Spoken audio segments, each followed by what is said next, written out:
Hello दोस्तों, नमस्कार, आदाब, सत श्री अकाल, जी हजूर। आज हम बात कर रहे हैं बिहार में जाति जनगणना जो नीतीश जी ने लॉन्च कर दिया, बता दिया कि जाति जनगणना ये है। चलिए देखिए जाति जनगणना कौन से कास्ट कितना ऊपर है कितना नीचे है। चलिए देखते हैं। सबसे ऊपर है मुस्लिम, उसके बाद है यादव, उसके बाद ब्राह्मण, राजपूत, ऐसे सब कास्ट नीचे धीरे धीरे है। लाइन में लगा दिया नीतीश जी कौन सा कास्ट कितना ऊपर है, कौन सा कास्ट कितना नीचे है।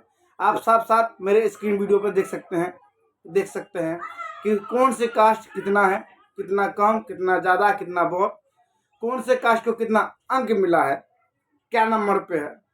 पहले नंबर पे है भाई मुस्लिम भाई, 200 रुपये भाई यादव भाई, 300 रुपये भाई राजपूत, ब्राह्मण, भूमियार, कुर्मी, सब कास्ट ऐसे ही लाइन में कतार में लगा पड़ा है भाई। आप देख सकते हैं ये हमारे नीतीश जी काफ़ी लोकप्रिय नेता बिहार के, जो जाति जनगणना ला के रख दिया है। अब सबका माथा टेंशन आ गया है कि कौन सा हमारा कास्ट बहुत ज़्यादा है, बहुत कम है। अब वोटवा जहाँ देना है दीजिए, जाति जनगणना कीजिए।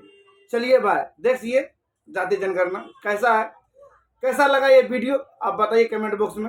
चलिए तब तक के लिए हर हर महादेव।